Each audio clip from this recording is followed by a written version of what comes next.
अखण्डमण्डलाकारं व्याप्तं येन चराचरं तत्पदं दर्शितं येन तस्मै श्रीगुरवे नमः। सदाशिवसमारम्भां शङ्कराचार्यमध्यमाम् अस्मदाचार्यपर्यन्तां वन्दे गुरुपरम्परां।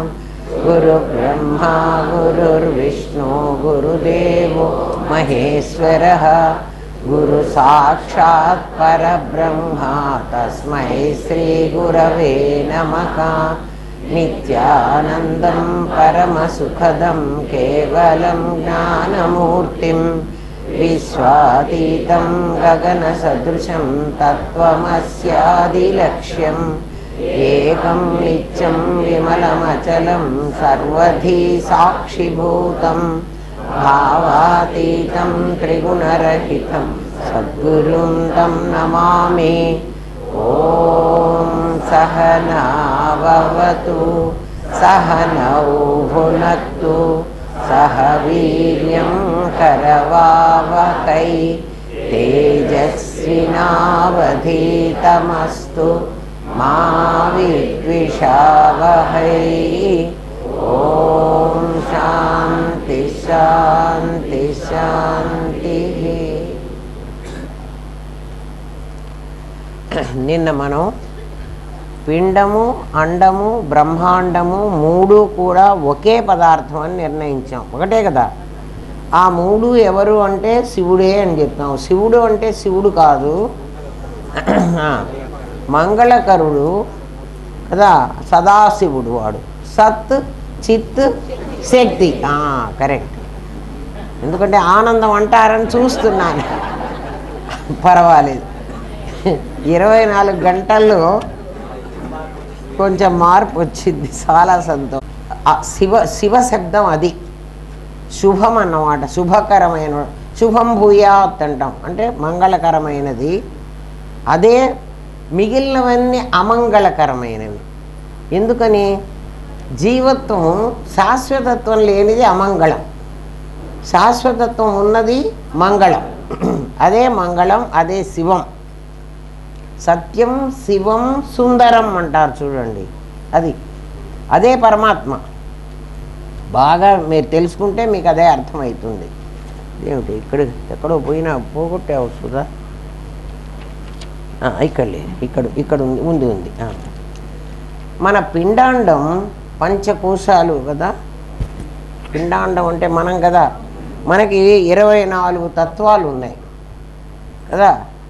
పంచకోశాలు అవి 24 తత్వాలతో ఉన్నది. అది ఆ చిన్న పాఠం మళ్ళీ నేను చెప్పక్కర్లే, మీకే తెలుసు. ఈ 24 తత్వాలు కూడా వసతియే. అంటే అందులో మనస్సు కూడా ఉంది. మనస్సు, బుద్ధి, చిత్తం, అహంకారం అని చెప్పుకున్నాం కదా. 4 సూక్ష్మ శరీరం. ఆ 4 కూడా ఈ 24 తత్వాల్లో ఒకటి కదా. అందుకని 24 తత్వాలు వసతి, వస్ధాతువులోంచి. సత్ అంటే ఏమిటి? అవి ఉన్నాయి, సత్తులో నుంచి వచ్చినవి అవి. మనం వాటికి చిత్శక్తిని వాటి మీద పెట్టి మనస్సుని చిత్తులో చేరుస్తున్నాం, అంతే కదా. జీవుడుగా ఉన్నప్పుడు నీకు అన్ని మనస్సే కదా ఆజ్ఞలన్నీ ఇస్తున్నది. మన ఏవ మనుష్యాణం కారణం బంధమోక్షయో అంటున్నాడు. నీ మనస్సే నీ బంధానికి నీ మోక్షానికి కారణం అవుతోంది అని చెప్తున్నాడు. అప్పుడు మనస్సే మెయిన్ అని చెప్తున్నాడు కదా. మనస్సు నిజంగా ఎక్కడికి వెళ్ళాలి? సత్తులో ఉండాలి. సత్తులో ఉండాలంటే అది ఇందులోది కాదు. మనస్సుకున్న శక్తి వేరమ్మా. మనస్సు, బుద్ధి, చిత్తం, అహంకారం అని 4 చెప్తున్నాం కదమ్మా. ఆ 4 జడములు, చేతనములు కావు. ఆ మనస్సు మీద నీ ప్రతిబింబం పడి దానికి ఆ శక్తి వస్తోంది. అద్దం మీద పడ్డప్పుడు కదా బుద్ధి మీద ప్రతిబింబిస్తోంది అన్నాం. బుద్ధే కదా నథింగ్ బట్ మనస్సు. బుద్ధి మనస్సు అన్నీ ఒకటే కదా. అంటే వాటి ఒక్కొక్క పని చేస్తున్నప్పుడు ఒక్కొక్క రూపం. అటువంటప్పుడు అవి సత్తులోకే వస్తాయి. 24 తత్వాలు సత్. మరి వీటిల్లో చిత్ ఎక్కడ ఉంది అని తెలిస్తే ప్రత్యేగాత్మ చిత్. ప్రత్యేగాత్మ అంటే బ్యాక్గ్రౌండ్కి వెళ్ళిపోయిందే ఒకటి. ఎవరు ఫోర్ ఫ్రంట్కి రాగానే ఇది బ్యాక్గ్రౌండ్కి వెళ్ళింది? ఆ జీవుడు అనేటువంటి జీవ సృష్టి ఫోర్ ఫ్రంట్కి రాగానే మీకు ఫోర్ ఫ్రంట్ బ్యాక్గ్రౌండ్ అనకుండా మీకు రాముడి క్యారెక్టర్ రాగానే అరుణ్ గోవిల్ వెనక్కి వెళ్ళాడు. అప్పుడు మీకు బాగా అర్థం అవుతుంది. నేను అందుకని అరుణ్ గోవిల్నే తీసుకొచ్చా. అంటే నేను తెలుసుకున్నప్పుడు నాకు అరుణ్ గోవిల్ వల్లే తెలిసింది. నేను ఎప్పుడో ఒక స్పాట్ వాల్యుయేషన్కి వెళ్ళి మాకు అప్పుడు టైం ఇచ్చారు, కొంచెం టైం. మామూలుగా స్పాట్లోకి వెళ్ళిన వాళ్ళకి అంటే పేపర్ కరెక్షన్కి వెళ్ళిన వాళ్ళకి ఒకసారి సెంటర్లోకి వెళ్ళిన తర్వాత మమ్మల్ని బయటికి రానివ్వరు. ఎవరితోన్నా మాట్లాడి మేమేం ఏ కాపీలు చీటీలు వాళ్ళకి మార్కులు వేస్తాము అని. అలాంటిది ఆసారి మాకు పర్మిషన్ ఇచ్చారు. రామాయణం ఎంతో 11 o'clock ఎప్పుడో వచ్చేది, 10 o'clock ఆ రోజుల్లో అర్ధగంటే వచ్చేది. మేమందరం అడిగితే పాపం మాకు పర్మిషన్ ఇచ్చారు. ఎవరింటికి పోయి చూసి రావాలి అంటే అక్కడ ఆ కాలేజ్ దగ్గర ఎవరో ఒకళ్ళు ఇల్లుంటే వాళ్ళ ఇంట్లో అందరం దూరిపోయినాం. ఎవరు కూడా కాదనేవాళ్ళు కాదు. రామాయణం చూడటానికి వస్తే ఇచ్చేవాళ్ళు. అక్కడ నాకు ఇది వచ్చింది. ఓ ఈ వీడు అరుణ్ గోవిల్ కదా, వీడు రాముడుగా నటిస్తున్నాడు కదా, కాబట్టి ఈ రామత్వం జీవత్వం వాడికి. అరుణ్ గోవిల్ వాడు అసలు రూపం కాబట్టి అక్కడ ప్రత్యేగాత్మ అరుణ్ గోవిల్. అందుకని నేను ఎప్పుడు అరుణ్ గోవిల్నే చెప్తాను. అందుకని నేను తెలుసుకున్నప్పుడు అలా తెలుసుకున్నా కాబట్టి మీకు కూడా అదే ఈజీగా వస్తుంది. అందుకని చెప్తున్నా. అరుణ్ గోవిల్ అక్కడే ఉంటాడు కానీ అరుణ్ గోవిల్ కనపడకూడదు. కానీ మొత్తం మనం చూస్తున్నది వాణ్ణి. అట్లా మన శరీరంలో జ్ఞానం అనే పేరుతో ఈ సత్తును మన దగ్గర ఉన్నటువంటి ఆ చైతన్య శక్తి యొక్క ప్రతిబింబం. లేకపోతే నేను చెయ్యి ఇట్లా అనలేను. ఇది ప్రతిబింబ జ్ఞానం. ప్రత్యేగాత్మ నా లోపల ఉండకపోతే ఇది రాదు నాకు కదా. ఈ ప్రతిబింబ జ్ఞానం ఏదైతే ఉందో నా దగ్గర, ఈ ప్రతిబింబ జ్ఞానం ఈ సత్తు మీద పడి ఈ జీవత్వం అనేవాడికి ఆ శక్తి వచ్చింది. జీవుడే చేస్తున్నాడు, కర్మ చేస్తున్నాను అన్నాడు కదే. జీవుడు కర్మ చేస్తున్నాను అని ఎట్లా అంటున్నాడు? ఆ ప్రతిబింబ జ్ఞానం వీడి మీద పడింది. ఈ జీవుడు ఎవరు? ఈ దేహాన్ని అభిమానించిన వాడు జీవుడు కదా. ఈ వేషం వేయటానికి ఒప్పుకున్నవాడు జీవుడు కదా. ఇది లోపల ప్రత్యేగాత్మ దివ్యతి. దివ్యతి అంటే ప్రకాశిస్తున్నది. ప్రకాశము అని ఎందుకన్నారంటే మనకు అర్థమయ్యేది ప్రకాశం కాదు. అర్థం అవడం చూడండి, అక్కడ లైట్ ఉందా? ఏ వెలుతురు లేదు, అయినా నీకు అర్థమవుతోంది కదా. గాఢాంధకారంలో చాలా చీకటి, ఎక్కడ? మన స్వప్నంలో. అయినా ఆ కళ నీకు కనిపిస్తోంది. మన ఇంట్లో లైట్ తీసేసాం, మన కళలో లైట్ లేదు, మన కళ్ళు కూడా మూసేసుకున్నాం, అయినా మనకి కళ ఎవరికైనా అస్పష్టంగా తెలిసిందా? స్పష్టంగా తెలుస్తోంది. అది మీ శక్తి. నా తద్భాసయతే సూర్య అంటే అది సూర్యకాంతి లాంటిది కాదు, నా శశాంకో చంద్రకాంతి లాంటిది కాదు, నా పావక దీపం కాదు.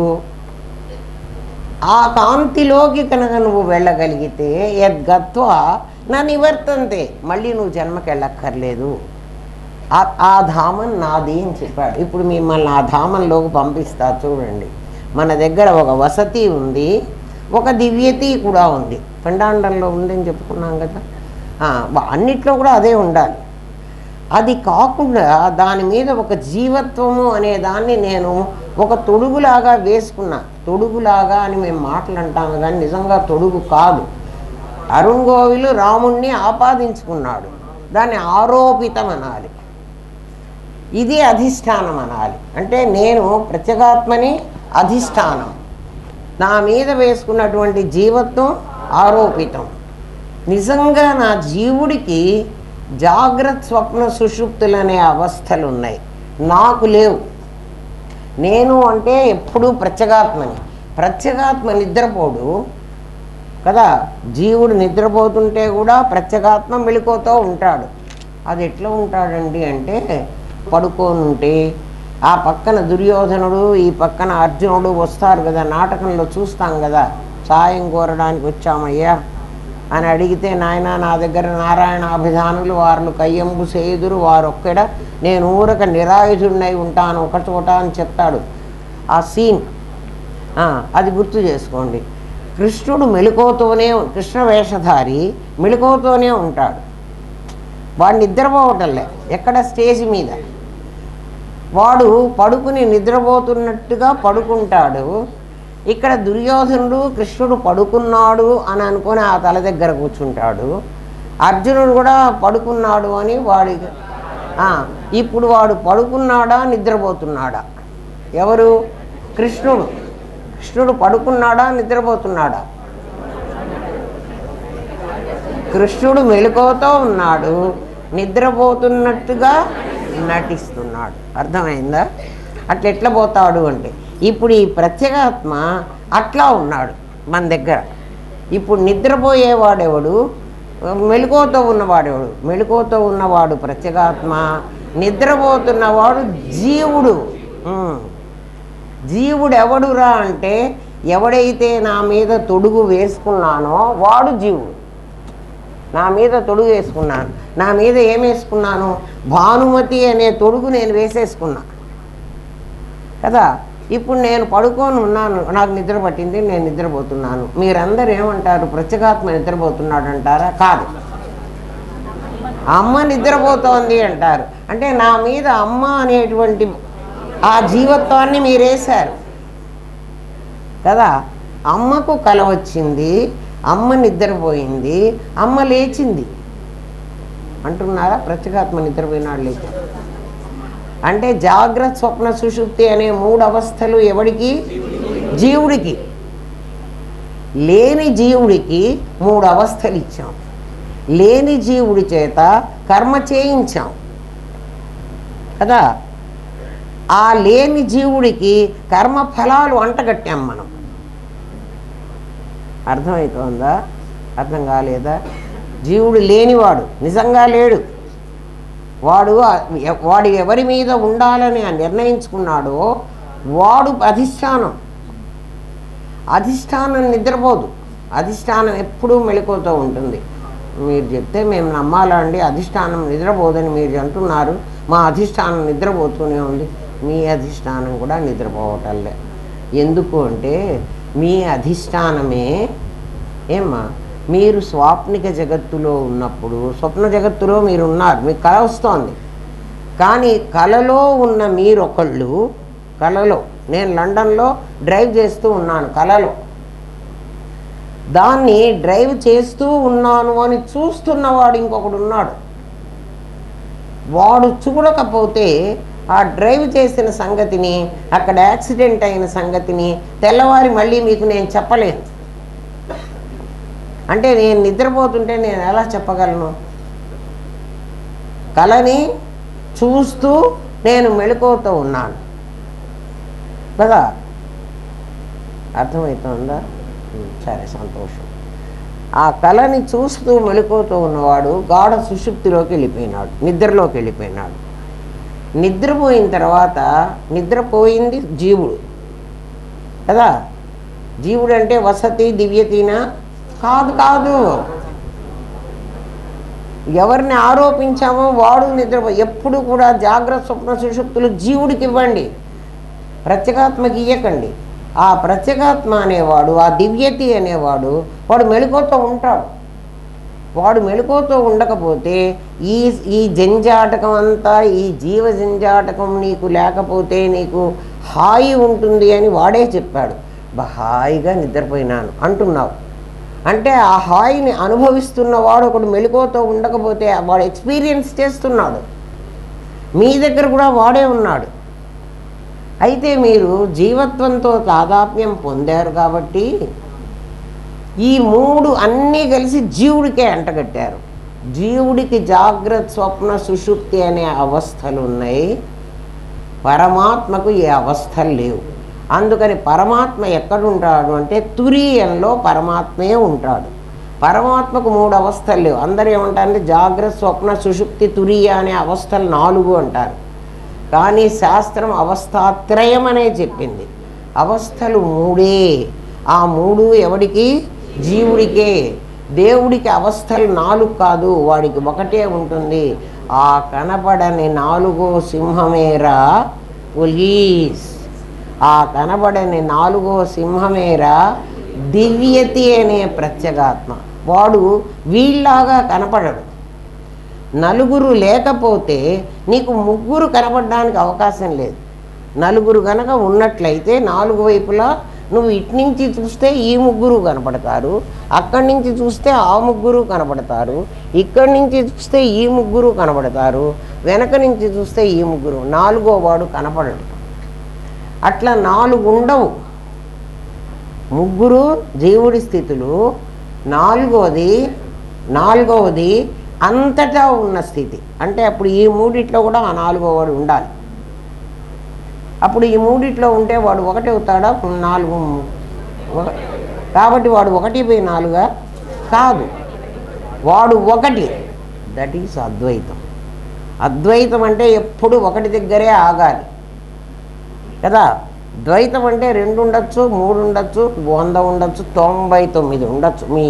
మీకు నిన్నటి వరకు జీవుణ్ణి చూపించాం, ఇప్పుడు జీవుణ్ణి వేరు చేస్తున్నాం. దేహాభిమానే గళితే విజ్ఞాతే పరమాత్మని అన్నది పంచదశి. దేహ అభిమానం అంటే జీవత్వం, అది నీకు పోతే విజ్ఞాతే పరమాత్మని, పరమాత్మని గనక నువ్వు తెలుసుకుంటే, పరమాత్మ ఎవరు? నీ దగ్గర ప్రత్యేగాత్మ.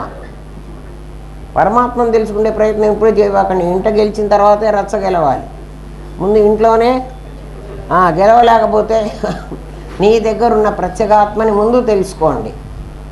ఎప్పుడైతే ఎత్ర మనోయాతి, అప్పుడు నీ మనస్సు ఎక్కడికి పోయినప్పటికీ జీవుడు ఎక్కడికి పోతే నాకేమిటి నష్టం, నాకే సంబంధము లేదు అనేది నీకు అర్థమైపోతుంది. ఎత్ర మనోయాతి తత్ర సమాధయ. అక్కడ సమాధి అని పొందుతున్నావు. సమాధి అంటే ఏమిటి? నువ్వు ప్రత్యేగాత్మలోనే నిలబడతావు. నీకు ప్రత్యేగాత్మే ముందు తెలుసు, ఇప్పుడు నీకు తెలియలేదు. తర్వాత ఇవన్నీ జీవుడికి సంబంధించినవి. మనకేం, నువ్వు నిద్ర లేచిన తర్వాత నాకు హాయిగా ఉంది అని అంటున్నావు కదా, హాయిగా ఉన్నది అని అంటున్నవాడు జీవుడు. హాయిగా ఉంటున్నది అని ఎక్స్పీరియన్స్ చేస్తున్నవాడు ప్రత్యేగాత్మ. మనం ఇద్దరిని విడచేసుకోలేదు కాబట్టి మనకు అది అర్థం కావటంలే. అందుకని నేను తింటున్నాను, నేను నడుస్తున్నాను, నేను చేస్తున్నాను ప్రతి పని, నేను పుట్టాను, నేను చచ్చిపోతాను, ఇవన్నీ అనుకుంటున్నవాడెవడు? జీవుడు. నేను చచ్చిపోతాను అంటున్నాడు వాడు ఎవడు? జీవుడు. కాబట్టి జీవుడు చచ్చిపోతాడు, ప్రత్యేగాత్మ సావు. ఎందుకంటే వాడు కర్మ చేయటల్లా, జీవుడు కర్మ చేస్తున్నాడు. ఎందుకంటే నేను చేశాను, నేను తిన్నాను, నేను తాగాను, నేను నిద్రపోయినాను, నేను ఈ పని చేస్తున్నాను అంటున్నవాడు ఎవడు? జీవుడు. వాడు నిజంగా జీవుడా? వాడి మీద వేసుకున్నాడు, దాంతో తాదాత్మ్యం చెందాడు. ఆ దేహం చేసేటువంటి కర్మలన్నీ నేను చేస్తున్నానని వాడు క్లెయిమ్ చేస్తున్నాడు. ఎవడు క్లెయిమ్ చేస్తే వాడికి పాపం రావాలి. పాపమో పుణ్యమో ఎవడైతే కావాలి అంటున్నాడో వాడికి వస్తుంది. ఎవడైతే అసలు చేయటం లేదో, నేను చేయలేదు కాబట్టి నాకు అక్కర్లేదంటాడు వాడికి అక్కర్లేదు అండు, కావాలి అండు, వాడు ఉంటాడు అంతే. ప్రజ్ఞాన ఘనం కదా వాడు ఏం చెయ్యడు. ఇప్పుడు మీకు ఇట్లా ఎవడైతే తెలుసుకుంటాడో కదా, వాడికి మళ్ళీ జన్మ లేదు అని కదా పరమాత్మ చెప్పాడు. నా తద్భాస యద్గత్వా నా నివర్తంతే తద్ధామ పరమం మమ అన్నాడు కదా. మా ఇల్లది, అక్కడికి వచ్చిన వాడు మళ్ళీ తిరిగి వెళ్ళక్కర్లేదు అన్నాడు కదా. ఎక్కడికి వచ్చిన వాడు తిరిగి వెళ్ళక్కర్లే, వాడి ధామం నీ లోపల ప్రత్యేగాత్మ. వాడు ప్రత్యేగాత్మే. వాడిని ఎవడు తెలుసుకుంటాడో వాడు కర్మ చేయటం లేదు కాబట్టి కర్మఫలాలు వాడు అనుభవించని అవసరం లేదు. కర్మఫలాలు అనుభవించాలంటే నువ్వు మళ్ళీ జన్మకి వెళ్ళాలి. అర్థమవుతుందా? అందుకని వాడికి కర్మఫలమే లేదు కాబట్టి వాడు జన్మకి వెళ్ళాల్సిన పనే లేదు. ఎందుకు ఆత్మ తెలిసిన వాడికి ఒక్కడికే ఎందుకు జన్మ లేకుండా పోతుంది అంటే ఇది రీజన్. అంతే కదా, అర్థమైందా మీకు అందరికీ? అందుకని మనం కూడా జన్మ లేకుండా చెయ్యాలంటే ఇంకా కర్మలు చేసో, యజ్ఞాలు చేసో, యాగాలు చేసో అది స్టాప్ చేసి, యజ్ఞయాగాది క్రతువులు చేసో తర్వాత మనం నాకు పుణ్యం వస్తుంది, ఆ పుణ్యఫలం నన్ను మోక్షానికి తీసుకెళుతుంది అని నువ్వు అనుకుంటే అది చాలా తప్పు. ఏ పుణ్యఫలము నిన్ను మోక్షానికి తీసుకెళ్ళదు. ఎందుకంటే మోక్షం అనేటువంటిది ఒక వస్తువు కాదు. నువ్వు ఎవరికి బంధం వేశావు? ప్రత్యేగాత్మకు బంధం వేశావు కదా. అరుణ్ గోవిల్గా ఉంటే అడవికి పోవడం కానీ, పట్టాభిషేకం చేసుకోవడం కానీ, ఆ విరాధ కబంధ రాక్షసులను చంపడం కానీ అలాంటివన్నీ వాడికేం లేవు కదా. పట్టాభిషేకం చేసుకున్న సుఖం లేదు, అడవికి పోయినా ఆ బాధ లేదు. ఎవరికి? అరుణ్ గోవిల్కి. మరి రాముడుగా ఉంటే ఇవన్నీ ఉన్నాయి. మరి రాముడు ఇవన్నీ చేస్తున్నాడు కానీ అరుణ్ గోవిల్ చేయటం లేదు. నువ్వు జీవుడుగా ఉండి ఈ కర్మలు చేసి ఇవన్నీ నేను చేశాను అంటున్నావు కాబట్టి పుణ్యమైనా పాపమైనా నువ్వు అనుభవించడానికి మళ్ళీ మళ్ళీ జన్మకు వెళ్ళాలి. ఎప్పుడైతే నువ్వు నేను ప్రత్యేగాత్మను అని తెలుసుకున్నావో యద్గత్వా నా నివర్తంతే, ఇంకా నువ్వు ఒక్కసారి తెలుసుకుంటే చాలు, సమాధి ఒక్కసారి వస్తే చాలు. అయితే ఇప్పుడు వచ్చిన సమాధి గురువు శక్తి వల్ల మీకు వస్తుంది. మీకై మీరు ప్రయత్నం చేసి కనుక సమాధికి తెలుసుకుంటే, ఇప్పుడు మీకై మీరు తెలుసుకున్నారనుకుంటే నేను ప్రత్యేగాత్మని అని గురువుగారు చెప్పడం వల్ల నాకు తెలిసిందని కాదు, నీకై నీకు ఇప్పుడు చెప్తున్నా కదా, దివ్యతి నువ్వు, వసతి నీ శరీరం. అది నీకు తెలిస్తే జీవుడు చేసేటువంటి కర్మతో నీకు సంబంధం లేదు. చచ్చిపోయేటప్పుడు కూడా మనం ఏమనుకుంటామంటే అప్పటికి కూడా మనకి దేహం జీవభావమే ఉంటుంది. ఎందుకంటే జీవభావాన్ని తీసేయటం అంత ఈజీ కాదు.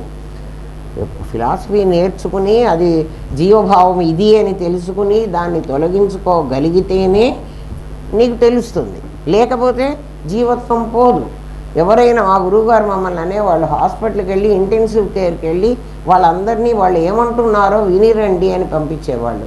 మేము వెళ్ళేవాళ్ళం. వాళ్ళు ఎవరైతే రామయ్యో వెంకయ్యో ఎవడో ఉంటాడు ఆ బెడ్ మీద పడుకున్నవాడు, వాడు ఏమంటాడంటే ఎవరు తాత నువ్వు అంటే నేను వెంకయ్యనమ్మా అంటాడు. తర్వాత కొంచెంసేపటికి తాత ఏమైంది నీకు అని అడిగితే ఏమమ్మా చాలా కడుపు నొప్పి, ఇంకా చచ్చిపోతానేమో, ఇంకేం బతకను, డాక్టర్లు మందులు ఇస్తున్నారు కానీ ఇంకా చచ్చిపోతాను. ఎవరు చచ్చిపోతారు? వెంకయ్య చచ్చిపోతాడు. వాడు ఏమనుకుంటున్నాడు? ఆ క్షణం కూడా ఆ జీవత్వంతో తాదాత్మ్యం చెంది ఆ జీవుడు చచ్చిపోతాడనే అంటున్నాడు. అందుకని వెంకయ్య చచ్చిపోతాడు కాబట్టి వెంకయ్య చేసిన కర్మలన్నీ వాడి మూట వాడి వెంటే పోతాయి. రైల్లో ఎక్కామనుకోండరా, మనం రైల్లో ఎంతమందివో సామాన్లన్నీ పెడతారు కదా. మనం రైలు దిగేటప్పుడు మన సామాన్లు మనం ఎత్తుకొచ్చుకుంటాం కానీ రైల్లో ఉన్నాయి కదా అని అన్ని సామాన్లు తీసుకుపోం కదా. వీడు కూడా అలాగే ఈ జీవుడు అన్నవాడు ఎప్పుడైతే జీవత్వాన్ని వేసుకుని జీవుడే పుట్టాడు జీవుడే చస్తున్నాడు అని అనుకుంటాడో వాడు చేసిన కర్మఫలాలన్నీ వాడు వెంట పెట్టుకుని పోతాడు కదా. జ్ఞానికి ఎందుకు కర్మఫలం అంటదు అంటే ఇందుకు అంటదు. అంతేగాని జ్ఞాని ఏదో చాలా గొప్ప పని చేశాడు వాడు కర్మఫలం అంటదు. భగవంతుడి దృష్టిలో అలాంటిదేం లేదమ్మా. ఎవడికి ఇవ్వాల్సిన శిక్ష వాడికి రెడీగా పెడతాడు. అది ఇంకో క్వశ్చన్లో చెప్తా. ఇప్పుడు జీవత్వం సంగతి ఆలోచించండి మీరు. ఏమ్మా, ఈ జీవత్వాన్ని దేహ తాదాత్మ్యాన్ని వదిలేస్తే వాడే దేవుడు అవుతాడు. దేవుడు ఎక్కడి నుంచో రాడు. వాడే దేవుడు అవుతాడంటే వాడికి శంఖచక్రాలు మొలుస్తాయా? లేక వేసుకున్నటువంటి వాళ్ళు శంఖచక్రాలు వేసుకున్న ముద్రాంకితాలు అవి వేసుకుంటే నేను విష్ణువు అయిపోతానా? అవను. అది కూడా మూఢనమ్మకమే. ఇది వేసుకుని నువ్వు విష్ణువు అయిపోయినావు. సో యమకింకర్లు వస్తారు. వచ్చినప్పుడు వీడికి ముద్రాంకితాలు ఉన్నాయిరా, వీడు మనవాడేను కాబట్టి వీడిని మనం తీసుకుపోకూడదు అని వాళ్ళు వెళ్ళిపోతారట. ఒకవేళ తీసుకుపోతే స్వర్గంలో విష్ణువు ముందర తీసుకుపోయి పెడతారట వీడిని. ఏవి ముద్రలు వేసుకుంటే. ఆ ముద్రలు వేసుకున్న శరీరాన్ని నా కొడుకు ఇక్కడే కాల్చి పారేశాడు. ముద్రలు లేవు కదా, ముద్రలు లేవు, చచ్చిపోయినాడు వాడు. అందుకని పిచ్చి పిచ్చిగా ఏదైనా మీకు ఒక విషయం తెలిసినప్పుడు కొంచెం మనస్సుతో బుద్ధితో ఆలోచించండి. ఆలోచించి అది నిజమా అబద్ధమా, వీళ్ళు మాట్లాడుతున్న మాట కరెక్ట్ అవునా కాదా అని కొంచెం ఆలోచిస్తే అందరికీ మేధస్సు ఉంది, అందరికీ బుద్ధి ఉంది. ఆ బుద్ధి అహంకారంతో కప్పేసుకున్నాం, అందువల్ల మనకు తెలియటల్లా. ఆ అహం తీసేయండి. అహం అంటే ఏం తీసేయాలండి? నేను జీవుడిని అన్న భావం తీసేయరా చాలు. ఆ భావంతోనే నువ్వు తాదాత్మ్యం చెందావు ఏమ్మా. అది వదిలేస్తే వాడే దివ్యతి, నువ్వు వాడే. పిండాండంలో ఉన్న నీ అనుభవం బ్రహ్మాండంలో కూడా ఉంటుంది. ఇందాక గ్రహాలకి నక్షత్రాలకి వాళ్ళందరికీ కూడా ఉందని చెప్తున్నాం కదా. భూమి, భూమాత, భూదేవికి దండం పెట్టుకుంటాం. భూదేవికే కాదర్రా, మనం చాట తగిలినా, చీపురు తగిలినా, ఎవరన్నా మనిషిని తగిలినా, మనం నడుస్తూ వెళితే ఎవరికన్నా కాలు తగిలిందనుకోండి, వెంటనే దండం పెట్టుకుంటామా పెట్టుకోమా? ఎందుకు పెట్టుకుంటున్నాం? అందులో దేవుడు ఉన్నాడని మనకు తెలుసు, అవునా కాదా? అంటే మన పెద్దలు అది ఆచరించారే కానీ అది ఎందుకు అనేది వాళ్ళకే తెలియదు. మనకేం చెబుతారా? ప్రతి వస్తువు, ఈవెన్ గడప కదా, ఇంట్లోకి వెళ్ళేటప్పుడు ఆ గడపకి మనం మొక్కుతున్నాం. ఎందుకు గడపకి రోజు మరి వాకిట్లో ముగ్గేసి మరి గడపకి పసుపు కుంకుమ పెట్టి దండం ఎందుకు పెడుతున్నావు? ఆ గడప ఏమిటి? ఇంకా కొంతమంది చెప్తారు గడప లక్ష్మీదేవి మీద కూర్చోవా, గడపను తొక్కుతున్నావు రోజు. ఆలోచించండి రా, ఎందుకు మన పెద్దలు ఇది మనకు చెప్పారు? అది ఆలోచించి అది కరెక్ట్ అయితే అది చేయండి, మీకే అర్థమైపోతుంది. కాబట్టి బ్రహ్మాండంలో కూడా ఇదే ఉంది. గ్రహాలన్నీ అవే చెప్పా కదా మీకు. గవర్నమెంట్ ఆఫ్ ఇండియా అని చెప్పాను. పరమాత్మ గవర్నమెంట్ ఆఫ్ ఇండియా, వాడు కనపడడు కానీ వాడు అన్ని చోట్ల ఉంటాడు. వాడి శక్తి అన్ని చోట్ల ఉంటుంది. నేను నా ఇష్టం వచ్చినట్టు కత్తి తీసుకుని బజార్లో నడుస్తూ ఉంటే ఎవరినన్నా నేను పొడుస్తానేమో, ఎవడో వచ్చి పోలీసు వాడు నువ్వు కత్తి తీసుకుని బజార్లో ఎందుకు నడుస్తున్నావు నన్ను అరెస్ట్ చేస్తాడు. ఆ అరెస్ట్ చేయడం అనేది ఆ చిత్శక్తి, బ్రహ్మాండంలో ఉన్న పరమాత్మ శక్తి అది కదా. ఆ శక్తి ఎలా రావాలి? ఒక కానిస్టేబుల్ రూపంగా నా దగ్గరకు వస్తుంది. ఆ కానిస్టేబుల్ ఎవరు? Government of India. అట్లా ఈ దిక్పాలకులందరూ ఎవరెవరైతే ఆ 12 రాసుల్లో వాళ్ళని పెడతారు. ఇంద్రం దిక్పాలకం, లోకపాలకం ఆవాహయామి, స్థాపయామి, పూజయామి, వరుణం దిక్పాలకం అంటాడు. ఒక్కొక్క దిక్కుకి ఒక్కొక్క డిపార్ట్మెంట్లో వాళ్ళని పెట్టేశారు. వాళ్ళందరినీ ఇప్పుడు నువ్వేదో పని చేస్తున్నావు కాబట్టి ఆ పనికి రమ్మని పిలుస్తున్నావు. అట్లాగే గ్రహాలన్నీ కూడా జ్యోతిష్ శాస్త్రం అలాగే వచ్చింది. మనకు ఏ డిపార్ట్మెంట్తో పని ఉంటుందో ఆ డిపార్ట్మెంట్ వాడు మనకు హెల్ప్ చేయాలి, అంతే కదా. ఒక డిపార్ట్మెంట్లో పని ఉంటే ఇంకో డిపార్ట్మెంట్ వాడికి దగ్గరికి పోతే నాయన నాది కాదు, నా జ్యూరిడిక్షన్ కాదు, వాడి అక్కడ ఇవ్వో అంటాడు. వీళ్ళందరూ అలాంటి వాళ్ళు. ఈ బ్రహ్మాండం అంతా అలాంటిది. దీనికంతా బ్రహ్మ, విష్ణు, మహేశ్వరులు అనే ముగ్గురిని నియమించాడు. వాళ్ళు ఆల్మోస్ట్ ప్రధానమంత్రి అట్లాంటి వాళ్ళు అనుకోవాలి మనం. ఎందుకంటే వాళ్ళు మెయిన్ కదా. ఒక్కడనే ఉంటాడు, 2 ఉండరు. ముగ్గురు ఉంటారు కానీ బ్రహ్మగారేమో సృష్టి చేసే వరకే ఆయనకు సంబంధం. ఈ ప్రపంచాన్ని సృష్టి చేసిన తర్వాత ఆయన పక్కకు ఉంటాడు, మళ్ళీ సృష్టి చేసినప్పుడు వస్తాడు. విష్ణువు గారేమో వీళ్ళందరినీ పోషించాలి, ఎందుకంటే వర్షం కురిపించాలి, పంట పండించాలి, వీళ్ళందరికీ తిండి పెట్టాలి. జీవనం అంతా ఆయన చేతిలో ఉంది. లయకారుడైన శివుడు తర్వాత వస్తాడు. వాళ్ళు కాదు మనం ఈశ్వర సృష్టి అనుకుంది, ఈ ముగ్గురు కాదు. అందుకని మీరు పొరపాటు పడవాకండి. ఈ రకంగా వాళ్ళ ముగ్గురు ఉంటారు. వాళ్ళ ముగ్గురిని వీళ్ళందరూ, ఈ దిక్పాలకులు, ఈ గ్రహాలు, వీళ్ళందరూ కలిసి పరిపాలిస్తూ ఉన్నారు. ఇది మన వాళ్ళంతా ఎస్టాబ్లిష్ చేసుకున్నారు వీళ్ళందరినీ. ఈ ప్రపంచం ఇలా నడుస్తోంది. ఇప్పుడు అండము, పిండము, బ్రహ్మాండం. ఈ అండంలో ఈ పిండంలో ఏముందో అది బ్రహ్మాండంలో కూడా అదే ఉంది. ఇక్కడ 24 తత్వాలు ఉంటే అక్కడ ఇంకా ఎంతమంది ఉన్నారో, ఎంతమంది దిక్పాలకులు ఉన్నారో, ఏమేమి ఉన్నాయో అవన్నీ ఇంకా మనకు తెలియదు. కానీ వాళ్ళందరూ అలాంటి వాళ్ళు. ఈ 3 స్వర్గ నరకాలు ఉన్నాయని నీ అనుభవంలో బ్రహ్మాండం కూడా ఉంది. స్వర్గ నరకాలు ఉన్నాయని నీకెవరో చెప్పని అవసరం లేదు, నువ్వే తెలుసుకోవచ్చు. ఇంతకుముందు ఏమన్నావంటే నీ చిత్తాకాశంలో నువ్వు ఒకటి ఊహిస్తావు, అలా స్వర్గానికి వెళతావు, దీపారాధన కుందిలో లాగా. ఇప్పుడు ఏమిటి అంటే నీకు జాగ్రత్త, స్వప్న, సుషుప్తులు అనే అవస్థలు తెలుసు. నీకు 3 అవస్థలు తెలుసు కదా. జాగ్రత్త అవస్థలో నీ జీవుడు విశ్వడు అనే పేరుతో దేహం అనే ఉపకరణం ద్వారా పంచభూతాలతో సంబంధం పెట్టుకుని కర్తృత్వం వహించి కర్మ చేసి తానే భోక్త అవుతున్నాడు. ఇక్కడ ఏం జరుగుతోంది అంటే ఈ జీవుడు అనేవాడు, వీడికి పంచభూతాలు ఉన్నాయి, పంచభూతాలు జగత్తులో ఉన్నాయి. వీడు వాటితో సంబంధం పెట్టుకుని కర్మ చేస్తున్నాడు ఈ జీవుడు అనేవాడు. ఈ కర్మ చేసి కర్మ ఫలాన్ని వీడే అనుభవిస్తున్నాడు. ఇక్కడ నువ్వు ఏ కర్మన్నా చేయడానికి, ఆ కర్మఫలం అనుభవించడానికి నీకు అధికారం ఉంది. ఎక్కడ? జాగ్రత్త అవస్థలో.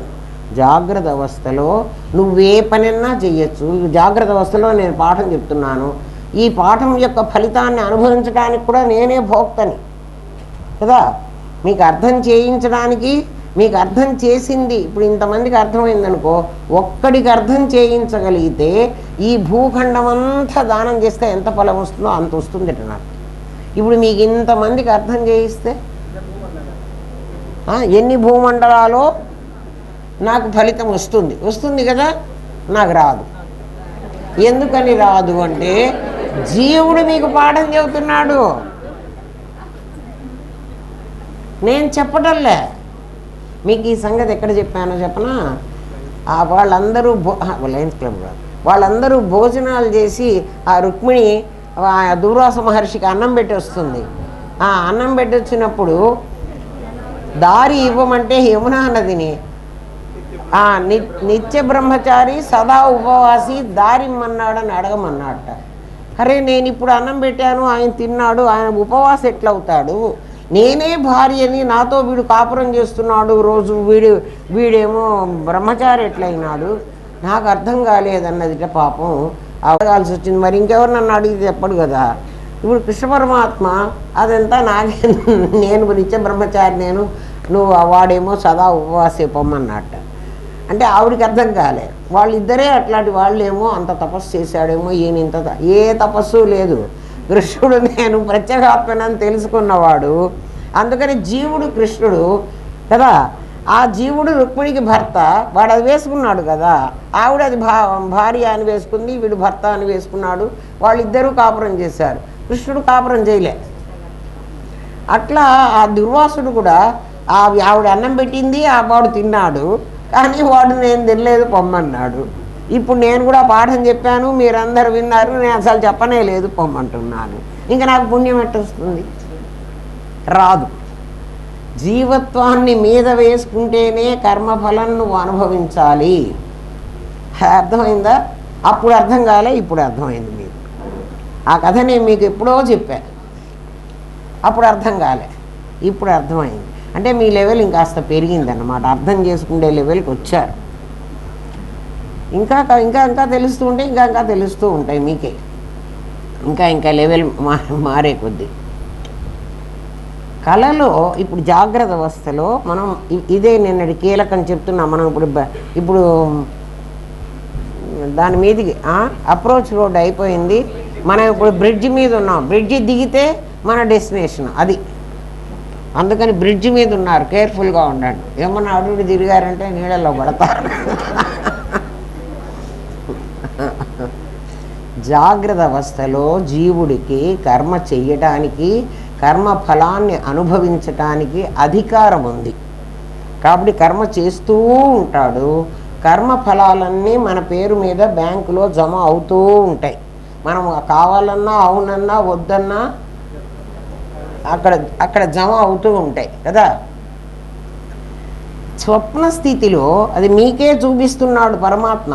మీకు కల వచ్చిందర్రా, కళ ఎలా రావాలో అలా కళ వస్తోంది, కానీ మీ ఇష్టం వచ్చినట్టు కళ రాదు. కళలో మీరు ఏదైనా చెయ్యాలి అనుకుంటే మీరు చెయ్యలేరు. కళలో మీకు అనుభవమే ఉంది కానీ కర్తృత్వం లేదు. ఇక్కడ చెయ్యగలరు, అనుభవించగలరు, రెండూ ఉన్నాయి. ఇక్కడ కర్మ చేసే అధికారం ఉంది, కర్మఫలాన్ని. అందుకే అంటాం కదా, ఏమో ఏ కర్మను చేశా కాబట్టి అనుభవిస్తున్నా. పాపం కన్ఫెస్ చేస్తున్నాడు, ఒప్పుకుంటున్నాడు. జీవుడు ఏం ఒప్పుకోకుండా ఉండటంలే. ప్రతిసారి ఏం చేస్తున్నాడు, ఎవరన్నా కష్టాలు, మా గురువుగారు వెళ్ళమనేవాళ్ళు, కష్టాలు వచ్చిన వాళ్ళ దగ్గరికి వెళ్ళి మాట్లాడరండి అని. ఏం మాట్లాడాలో తెలిసేది కాదు మాకు. నేను మిమ్మల్ని అట్లా పంపించటంలే, అన్నీ కూర్చోబెట్టి చెబుతున్నా. మీరు అసలు పోరు, ఎందుకంటే ఆ ఆటో ఎందుకు వేస్ట్ చేసుకోవాలి, పైగా తెలియని వాళ్ళ ఇంటికి మేము ఎందుకు పోవాలి, వాళ్ళని అడిగి వాళ్ళు 2 తిడితే ఎందుకు తిట్లు తినాలి. కానీ మా గురువు గారు మమ్మల్ని అలాగే పంపించేవారు. ఎవరిని చూసినా ఏమో మా ఏ జన్మలోనో చేసి ఉంటాం. నేనేం అడిగేదాన్ని కాదు, ఎందుకంటే నేను చాలా చిన్నదాన్ని, అడగడం కూడా నాకు తెలియదు. పెద్దవాళ్ళు అడుగుతుంటే నుంచొని చూస్తూ ఉండేదాన్ని. వాళ్ళు అనేవాళ్ళు, ఇది మా కర్మ. ఎవడైనా చచ్చిపోయినప్పుడు వెళ్ళండి అక్కడికి, ఊరికే వెళ్ళి చూడండి. ఆ ఏడ్చేవాళ్ళు ఇట్లా నెత్తి బాదుకొని ఏడుస్తారు. చూసారా చూడలేదా? తలకి ఇట్లా కొట్టుకుంటారు. ఎందుకు తల కొట్టుకుంటున్నారు వీళ్ళు? తలే ఎందుకు కొట్టుకోవాలి అంటే, వాళ్ళు గత జన్మలో మేము ఏదో తప్పు చేశాము, వాడు ఇక్కడ 3 వంతులు పెట్టి రాసేశాడు, ఈ రాతని కొట్టుకుంటున్నారు. వాళ్ళు తలకాయ కొట్టుకుని ఏడుస్తారు. అవి కూడా మా గురువుగారు మమ్మల్ని చూడమనేవాళ్ళు. అంటే సాధన ఎలా చెయ్యాలో ఆయన మాకు అలాగే నేర్పించారు. మా గురుదేవులు ఆయన సామాన్యుడు కాదురా. సదాశివ సమారంభాం శంకరాచార్య మధ్యమాం అస్మదాచార్య. నా గురువు అంత గొప్పవాడు. ఎంత గొప్పవాడో చూడండి. ఎవడికి వాడు అలా అనుకుంటే తప్ప ఆ గురువు నుంచి నీకు సందేశం అందదు కదా. ఏమో చెప్తున్నారులే, ఊరికే చెప్తున్నారు కదా, కాసేపు వినొస్తే అయిపోతుంది అనుకుంటే దాని ఎఫెక్టివ్ నీకు రాదు. స్వప్న జగత్తులో, జాగ్రత్త అవస్థలో నువ్వు కర్మ చెయ్యగలవు, కర్మఫలాన్ని అనుభవించగలవు. స్వప్న జగత్తులో కర్మఫలాన్ని అనుభవించడమే కానీ కర్మ చేయడానికి నీకు అధికారం లేదు. ఫలానుభవమే ఉంది. బాగా అందరూ గమనించి, నిజమా కాదా? స్వప్నంలో నాకు ఒక పాము గరిచింది. పాము గరిచిన నొప్పిని నేను అనుభవించగలనే కానీ ఆ పాముని నేను చంపలేను. జాగ్రత్త అవస్థలో అయితే ఆ పాముని నేనన్నా చంపుతా, లేకపోతే ఎవరినన్నా పిలిచి ఇక్కడ పాము ఉందిరా నాయన చంపండిరా అని అన్నా చెబుతా. ఆ పాముని చంపించే వరకు నేను ఒప్పుకోను. ఎందుకంటే అది మళ్ళీ ఎక్కడ వస్తుందో, ఏ మూల నుంచి వస్తుందో. ఇంట్లో పామును పెట్టుకొని పడుకుందామా మనం? అస్సలు పడుకోలేము. పాముని చంపంది మనం పడుకోలేము. స్వప్నంలో చంపే అధికారం నీకు లేదు.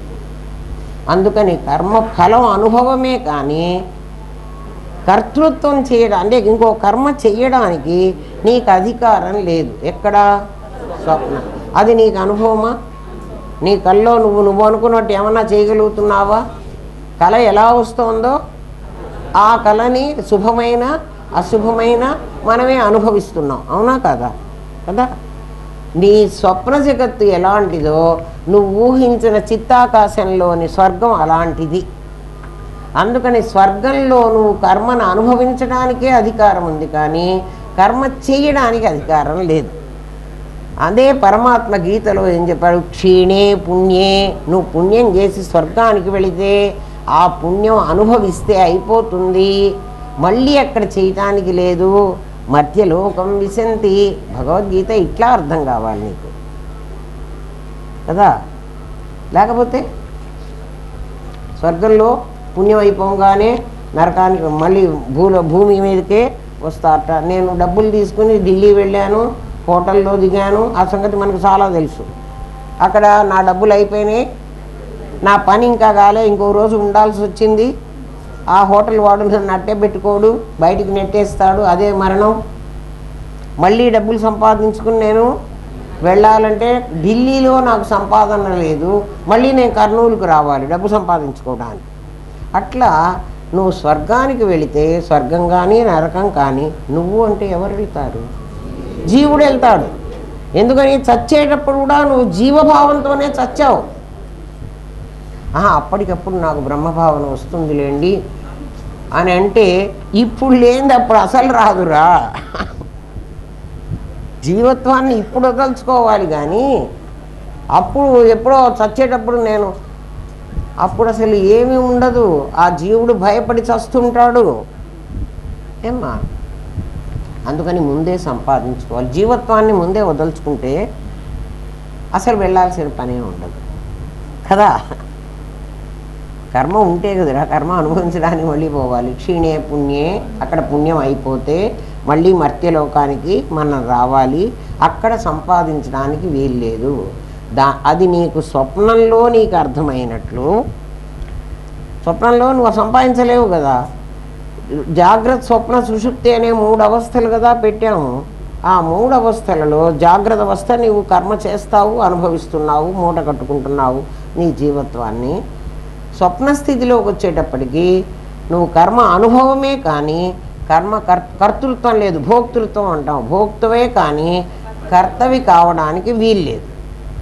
కర్తృత్వం వహించడానికి నీకు అక్కడ అవకాశం లేదు. కాబట్టి దాని లాంటిది స్వర్గం. కాబట్టి స్వర్గంలో కూడా నువ్వు అనుభవించడానికే ఉన్నది కానీ మళ్ళీ నువ్వు అక్కడ చెయ్యడానికి లేదు. పుణ్యం అక్కడ వెళ్ళాక చూసుకుందాంలే అంటారు కొంతమంది. స్వర్గానికో నరకానికో పోతావురా అంటే పోయినప్పుడు చూసుకుంటాలే అంటాడు. అక్కడ చూసేది ఏం లేదు. ఇంతకుముందు స్వర్గంలాగా ఉంది, నరకంలాగా ఉంది వాళ్ళ ఇల్లు అని చెప్పినప్పుడు ఏం మళ్ళీ గుర్తున్నాయా? స్వర్గంలాగా నరకంలాగా ఉంది అని నువ్వు అంటూ ఉన్నప్పుడు నువ్వు స్వర్గాన్ని చూసొచ్చావు అని మొదటి లెవెల్లో చెప్పావు. ఇప్పుడు ఏం చెప్తున్నాను? స్వర్గాన్ని నువ్వు అనుభవించి వచ్చావు. ఎందుకంటే నీకు ఇదివరకే గనక ప్రతిగాత్మ తెలిసి ఉంటే నువ్వు ఇప్పుడు ఈ జన్మకు రావు కదా. ఈ జన్మకు వచ్చావు కాబట్టి నువ్వు అప్పుడు జీవత్వంగానే ఉన్నావు. అర్థమైందా?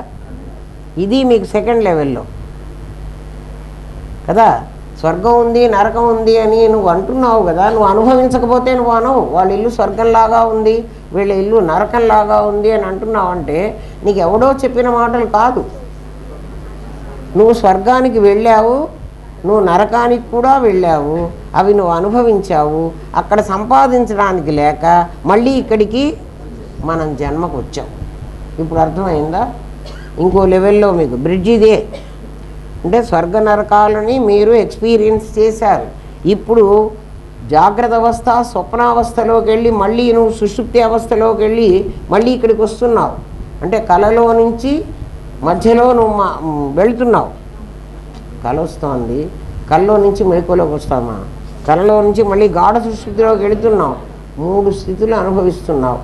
అంటే నువ్వు జాగ్రత్త అవస్థలో ఉంటున్నావు, స్వప్నావస్థలో ఉంటున్నావు, సుషుప్తి అవస్థలో ఉంటున్నావు నీకు అనుభవంలో. ఇక్కడ కూడా ఈ ప్రపంచంలో మర్త్యలోకం, దీన్ని మర్త్యలోకం, మర్త్య అంటే చచ్చిపోయేటువంటి లోకం. మృతి అంటే చావు గదురా కదా. చచ్చే లోకం ఇది. ఇందుకు ఎవడు చస్తాడు? జీవుడు చస్తాడు. పుట్టే లోకం జీవుడు పుడతాడు కదా. ఏదైతే పుడుతుందో అదే చస్తుంది ఈ లోకంలో. ఆ లోకంలో అక్కడ అనుభవమే ఉంది కానీ చెయ్యడానికి వీల్లేదు. ఎందుకు చెయ్యడానికి నాకు అక్కడ వీల్లేదు అని అడిగితే, ఇక్కడ నాకు ఉపకరణం ఉంది. 24 తత్వాలతో చేసిన ఉపకరణం నా దగ్గర ఉంది. ఈ ఉపకరణం ఉంది కాబట్టి నేను పని చేయగలుగుతున్నా. అక్కడ ఒట్టే ఆలోచించడమే కానీ నేను పని చెయ్యలేను. కర్మ చెయ్యాలంటే ఉపకరణం కావాలి. మనస్సు, ఇచ్ఛా, జ్ఞానం 2 వరకు అంతవరకే చేస్తుంది కదరా. క్రియ చేయాలంటే ఇది కావాలి. క్రియ చేయకపోతే కర్మఫలం రాదు. అందుకని స్వర్గంలో నేనేమి చెయ్యడానికి వీల్లేదు. ఇది నీకు నీకే తెలిసిందా, ఎవడో చెప్తే వింటున్నావా? కల్లో నువ్వేం చేయలేవు కదరా, స్వర్గంలో కూడా ఏం చేయలేవు. కాబట్టి స్వర్గానికి నువ్వు వెళ్ళొచ్చావు. నరకానికి కూడా. స్వర్గానికి అంటున్నప్పుడల్లా మీరు నరకానికి కూడా అనుకోండి. మనం స్వర్గానికే ఒక్కడికే వెళ్ళం. స్వర్గానికి ఒక్కడికే వెళ్ళమని మీరు ఎట్లా చెప్తున్నారండి మాకు, మేము వెళ్ళొచ్చామేమో అంటే, నువ్వు స్వర్గానికే వెళ్ళిన వాడివైతే నువ్వు దేవతలుగా పుడతావు. నరకానికి కూడా వెళ్ళిన వాడివి కాబట్టి, ఎందుకంటే రెండు ఈక్వల్గా చేసిన వాళ్ళే మనుషులుగా పుడతారని మనం ముందే చెప్పాడు కదరా కదా. స్వర్గం పుణ్యమే చేసిన వాడైతే దేవతలుగా పుడతారు, పాపమే చేసిన వాడైతే రాక్షసులుగా పుడతారు. రెండు సమానంగా చేసిన వాళ్ళం మనం అందరం వాళ్ళం. అట్లా అన్ని డాట్స్ అన్నీ కలుపుకోండి, మీకే అర్థమైపోతుంది. అయితే డాట్స్ కలుపుకోవడానికి ఒక క్లూ కావాలి మనకు. ఆ క్లూ మన శాస్త్రం ఇస్తుంది. తెలియలే, లేకపోతే మనకి తెలియదు. స్వప్న స్థితిలో ఇక్కడేమో మనుషుల్ని ఈశ్వరుడు సృష్టించాడు కదా, ఈశ్వర సృష్టి కదా ఇదంతా. కాబట్టి ఈశ్వర సృష్టితో జీవ సృష్టి ఆడుకునేటువంటి ఆట ఇదంతా. ఎక్కడ? జాగ్రత్త అవస్థ. స్వప్నావస్థలో ఈ తేడా తెలియాలి మీకు. స్వప్నావస్థలో జీవుడే సృష్టిస్తాడు మరొక జీవుని, జీవుడే ఇంకో జీవుణ్ణి సృష్టిస్తున్నాడు కదా. స్వప్న స్థితిలో తైజసుడు అనే పేరుతో వాడు ఎక్కడ తెచ్చి సృష్టిస్తాడంటే, బ్రహ్మాండంలో ఉన్నటువంటి ఈ జీవులందరి కర్మలను బట్టి మనం సృష్టించుకుంటున్నాం. ఏమ్మా, తైజస్సుడు అనేవాడు, తైజస్సుడు అంటే నువ్వే, జీవుడే విశ్వడుగా ఇక్కడ ఉంటావు, తైజస్సుడుగా స్వప్న స్థితిలో ఉంటావు. ఆ తైజస్సుడుగా ఉండేటప్పుడు మనం ఏం చేస్తున్నాం అంటే, మన చిత్తసాగరంలో అనేక వాసనలు ఉన్నాయి, ఫోటోలు ఉన్నాయి చాలా. ఏదైనా దీన్ని చూడగానే ఇలాంటిది మీ దగ్గర అప్పుడే తయారైపోతుంది. దీన్ని వెంటనే మీ చిత్తంలో దాన్ని చిత్తసాగరం అని ఎందుకన్నామంటే, ఎన్ని వస్తువులు వేసినా అది కనపడదు. ఏది కావాలంటే అది మళ్ళీ బయటికి తీసుకోవచ్చు. ఆ బొమ్మల్ని ఆధారంగా చేసుకుని ఈ స్వప్న స్థితిని సృష్టిస్తోంది. ఎవరు సృష్టించారు? జీవుడే సృష్టించాడు.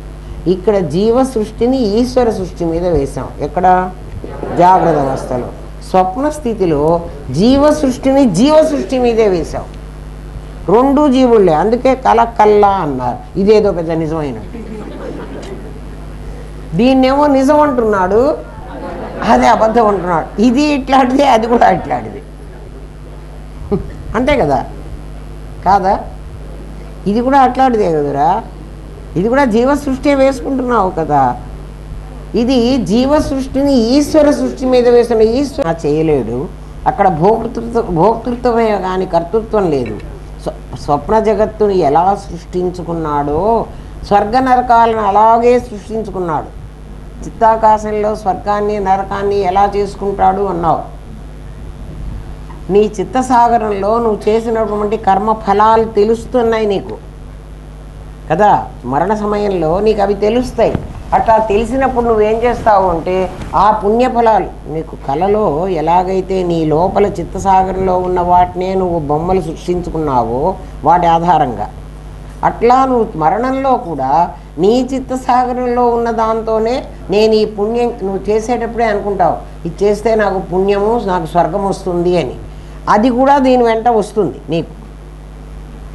కలలోకి నువ్వు ఎలాగైతే సృష్టించడానికి నీకు మెటీరియల్ దొరికిందో, స్వర్గ నరకాలను సృష్టించడానికి కూడా నీకు మెటీరియల్ ఉంది, నీ కర్మఫలం. అర్థమైందా?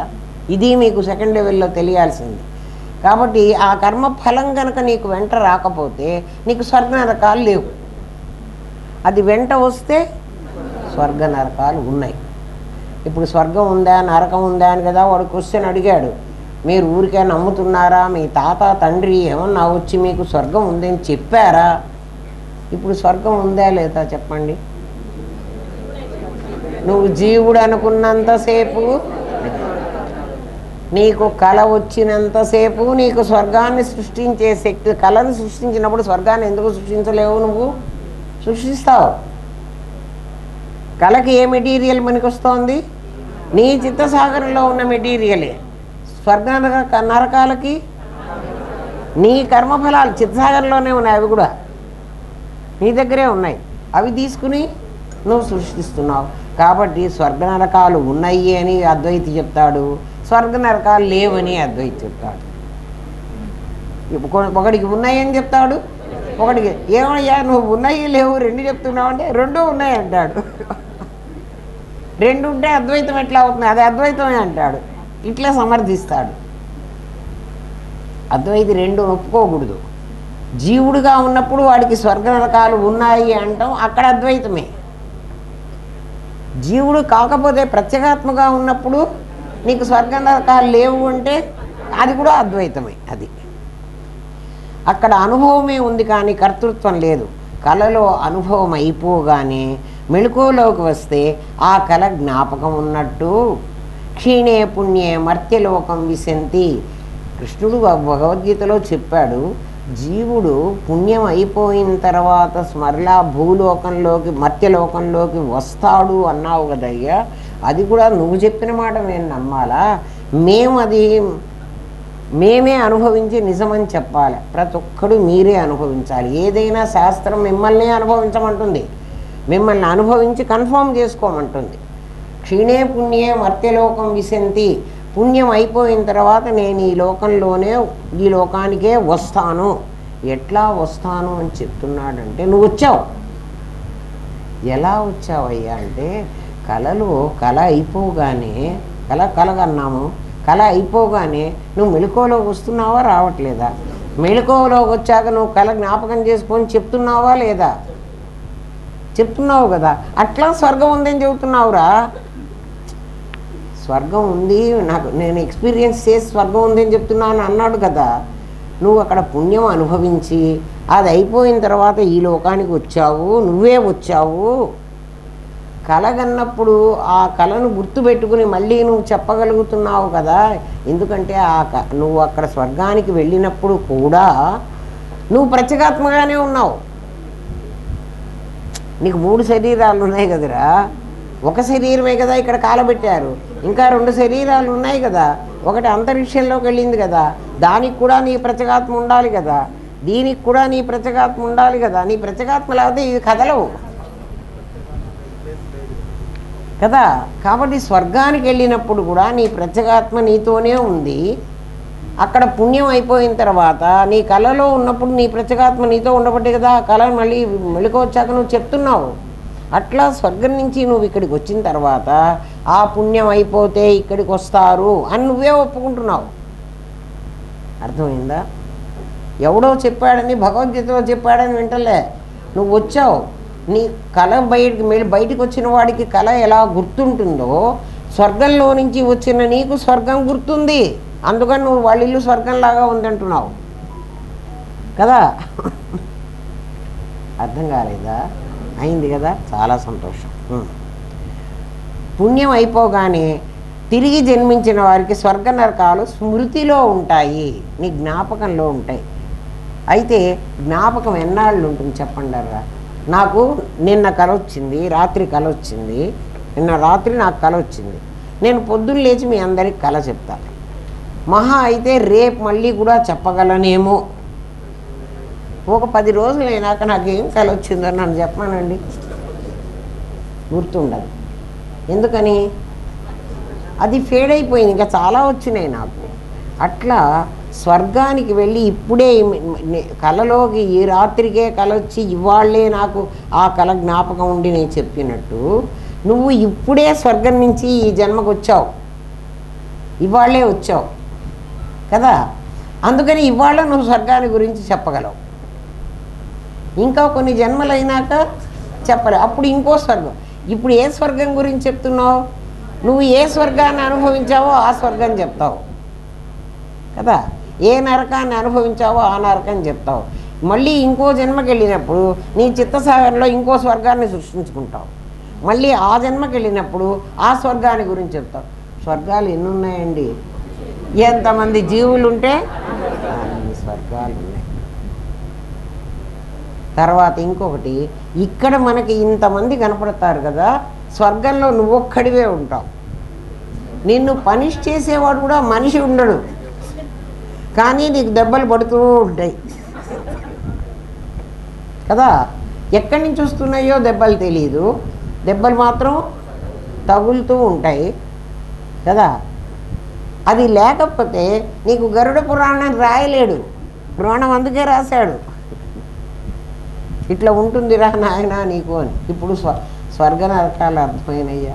వాడు ప్రశ్న ఏమని అడిగాడు, మీ తాత తండ్రి ఎవడన్నా వచ్చి స్వర్గం ఇలా ఉంటుంది ఎవడు చెప్పాలా, నాకే తెలుసు, నేనే పోయొచ్చాను, నేనే స్మృతిలో పెట్టుకుని ఇప్పుడు నీకు చెప్పగలుగుతున్నాను. మళ్ళీ జన్మకి వెళ్ళినప్పుడు జీవుడుగా ఉంటే మళ్ళీ జన్మ తప్పదు కదా. మళ్ళీ జన్మకి వెళ్ళినప్పుడు మళ్ళీ ఏమవుతుంది? ఈ స్వర్గమేనా? ఇంకో స్వర్గం. మళ్ళీ జన్మకి వెళ్ళినప్పుడు ఇంకో స్వర్గం. ఎందుకంటే మళ్ళీ మనం ఈ ఆనందధామంలోనే పుట్టాం కదా, మళ్ళీ కొత్త కర్మలు చేస్తాం కదా, కొత్త ఫలాలు అనుభవించాలి కదా కదా. ఎంత టికెట్ కొనుక్కున్నాను నేను, కాశీ వెళ్ళానరా ఒక ఏమ్మా పోనీలే, కాశీ వెళ్ళాను, ఏసీలో నేను కంపార్ట్మెంట్లో టికెట్ బుక్ చేసుకున్నాను. ఆ ట్రైన్లో ఏ కంఫర్ట్స్ ఉన్నాయో అవి నాకు అనుభవించాను. నేను మళ్ళీ ఓ 4 ఏళ్ల తర్వాత కాశీ వెళతా అనుకో, సేమ్ ట్రైను సేమ్ సీటు నాకు ఇస్తాడా? ఇది కూడా అంతే, ఇయ్యడు. కాశీ వెళ్ళడం సహజమే అయినా అదే సీటు 6 రైలే కాదు కదా, ఇంకో టికెట్ ఇంకో రైలు. ఎన్నిసార్లు ఫ్లైట్ ఎక్కుంటాను, same flight same boarding pass ఇచ్చాడా? ఏం లేదు. ఇది కూడా అలాంటిదే. అందుకని జన్మలెత్తడం నీకు కనుక తప్పదనుకుంటే ఇవన్నీ తప్పవు. తప్పించుకోవడానికి ఒక్క మానవ శరీరంలోనే నీకు అధికారం ఉంది. ఈ మానవ శరీరం మాటలు ఉన్నారా? మీకు ఎంతో పుణ్యం చేసుకుంటే ఈ శరీరం వచ్చింది. దీంట్లో జీవత్వాన్ని పోగొట్టుకోవడానికి ప్రయత్నిస్తే అసలు చాలా తేలిక, ఏం కష్టం లేదు. మీరు ఇంకా ఏదైనా అభిషేకం చేయమంటేనో ఏదో సత్యనారాయణ వ్రతం చేయమంటేనో మీకు చాలా కష్టం. దీనికి ఏమన్నా కష్టం ఉందా? జీవత్వాన్ని నెత్తినేసుకున్నాను రా, నెత్తినేసుకున్న బట్టి నాకు ఇవన్నీ కష్టాలు, ఇది అవతల బారేస్తే పేడాపోతుంది అనుకుంటాను. అందరూ తీసేద్దామని అనుకుంటారు, తీసేయడం అంత తేలిక కాదు కదా.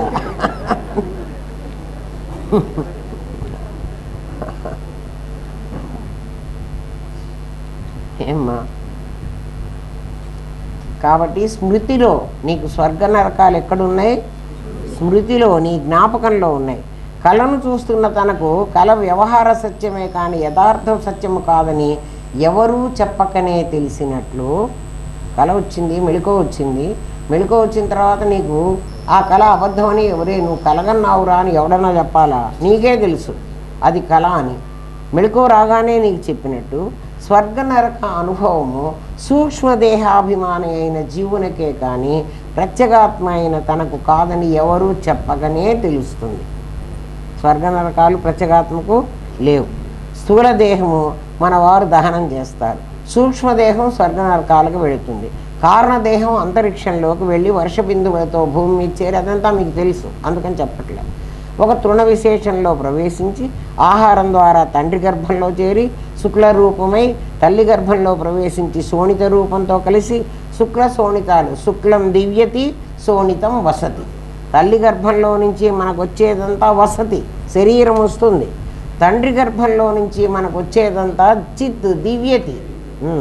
అందుకని పిల్లవాడికి తండ్రి ఇంటి పేరే పెడతాడు కానీ తల్లి ఇంటి పేరు పెట్టరు. ఎందుకని? తల్లి దగ్గర నుంచి వసతి శరీరం మాత్రమే వస్తుంది. తండ్రి దగ్గర నుంచి ఆ చైతన్యం అనేటువంటి ఆ దివ్యశక్తి తండ్రి దగ్గర నుంచి వస్తుంది వాడికి. అవి రెండూ కలిసి స్థూలాన్ని అందుకే వీడు ఫలానా వాడి కొడుకు అంటారు కానీ ఫలానా ఆమె కొడుకు అనరు. వాళ్ళ వంశంలో నుంచే వస్తుంది ఆ జీన్. అంతవరకు గాఢ సుషుప్తిలో నాకేమీ తెలియదు, నేను హాయిగా నిద్రపోయినాను అనే స్థితిలో ప్రాజ్ఞుడు అనే పేరుతో ఆ చిదాభాసుడు ఉంటాడు. విశ్వ, తైజస, ప్రాజ్ఞ అనే పేర్లతో జాగ్రత్త స్వప్న సుషుప్తులను ఆధారంగా చేసుకుని జన్మ కర్మలనే సాపేక్షంలో పడి జీవుడు మరలా పుట్టి మరలా చచ్చి సంసార చక్రంలో తిరుగుతూ ఉంటాడు. మహాపురుష సంగమం వల్ల మన తురీయమనే యథార్థం తెలుసుకుంటే మహాపురుషుడు మనుష్యత్వం, ముముక్షుత్వం, మహాపురుష సంశ్రయం అన్నాడు. మహాపురుష సంశ్రయం వల్ల తురియం అనే స్థితి నీదిరా, జాగ్రత్త స్వప్న సుషుప్తులు నీవి కావు అని కనుక తెలుసుకుంటే వాడు సంసార చక్రంలోంచి బయటపడతాడు. చూసారా, ఈ గుహలో చీకటి ఎన్నాళ్ళ నుండి ఉంది, ఎందుకుంది అని పరిశోధన చేస్తే ఆ చీకటి పోదు. ఆ చీకటిని ఎలా పోగొట్టాలని ఆలోచించి ఒక చిన్న దీపం వెలిగిస్తే ఆ చీకటి సునాయాసంగా పోతుంది. నేను ఈ జనన మరణ చక్రంలో ఎందుకు పడ్డానో అని తెలుసుకోవాలంటే సాధ్యం కాదు. ఎందుకు పడ్డానరా ఇందులో అని అంటే నీకు సాధ్యం కాదు. గురూపదిష్ట మార్గంలో శ్రవణ మనన నిధిధ్యాసలు చేస్తే సంసార చక్రంలో నువ్వు పడటం భ్రాంతి అని, అందులో ఉంచి బయటకు రావాల్సింది లేదని నీకు తెలుస్తుంది. నేను సంసార చక్రంలో నిజంగా పడలేదు, నేను బయటికి రావాల్సిన పనే లేదు అని నీకు అర్థమవుతుంది. తాడు మీద కనిపించి భయభ్రాంతి కలిగించిన పాము దీపం పెట్టి చూడగానే చంపనవసరం లేకుండానే అది పోతుంది కదా. ముందు పాము కనిపించింది తాడు మీద కదా, ఈ పాము ఇక్కడికి ఎందుకు వచ్చింది అని నువ్వు ఎంత రీసెర్చ్ చేసినా అది నీకు సమాధానం రాదు. ఒక చిన్న దీపం పెడితే దాన్ని చంపకుండానే ఆ పాము మాయమైపోతుంది, ఎందుకంటే ఆ పాము లేనిది. అట్లా నీ భ్రాంతి నీకు అలా పోతుంది, జీవసృష్టి అనే భ్రాంతి నీకు అలా పోతుంది. కఠమహర్షి అందుకే చెప్పాడు, కఠమహర్షి ఉత్తిష్టత, జాగ్రత్త, ప్రాప్యవరాన్ని బోధత 3 చెప్పాడు కఠమహర్షి. ఉత్తిష్టత, నాయన ఈ జీవభావంలో నిద్రపోవాకురా, జాగ్రత్త, మెళుకో తెచ్చుకోరా. మెళుకో తెచ్చుకుంటే జాగ్రత్త స్వప్న సుషుప్తులు 3 ఎవడికి వస్తాయి? జీవుడికి వస్తాయి. కాబట్టి నువ్వు మెళుకో తెచ్చుకుంటే నువ్వేమవుతావు? ప్రత్యేగాత్మ అవుతావు, దివ్యతి అనే ప్లేస్లో ఉంటావు.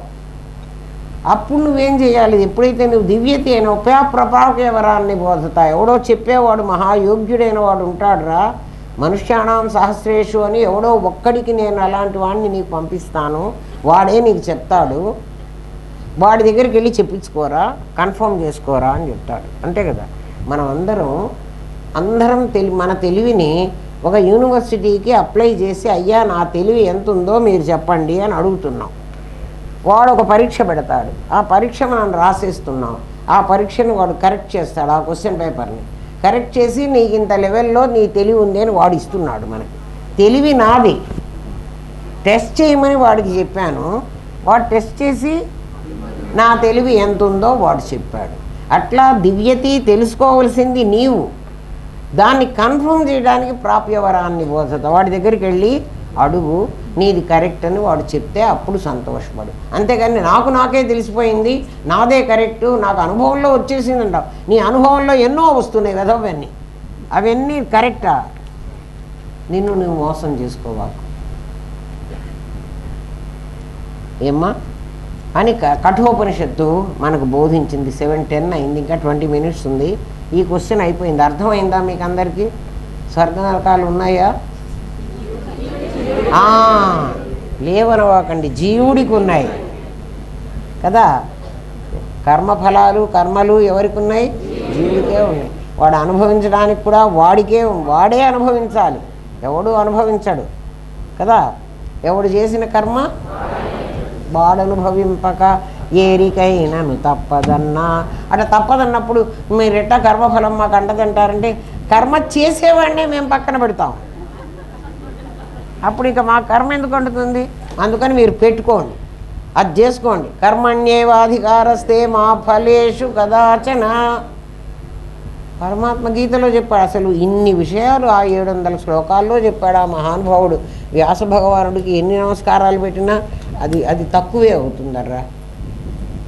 ఎన్ని విషయాలు భగవద్గీతలో చెప్పాడు కదా. అందుకే భగవద్గీతాసు ఉపనిషత్తులన్నీ చెప్పాట.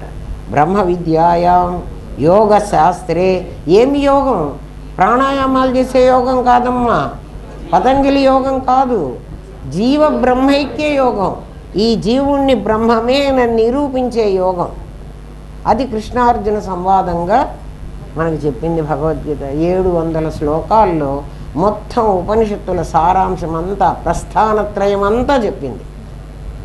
మనకు అర్థమైతే ఖచ్చితంగా జన్మలేదు. భగవద్గీత అర్థమైతే రేపటి నుంచే భగవద్గీత పెట్టి పూజ చేద్దామా? పూజ చేస్తే ఏమీ రాదర్రా గురుదేవ.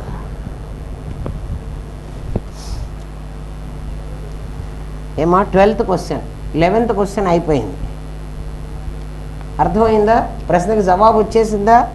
సరే, వీడు మళ్ళీ అడుగుతున్నాడు, జన్మ వల్ల కర్మ, కర్మ చేస్తే జన్మ వచ్చిందని కదండి మీరు చెప్పారు.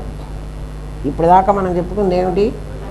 కర్మ చేస్తే జన్మ వస్తుంది, మళ్ళా జన్మిస్తే కర్మ చేస్తాం.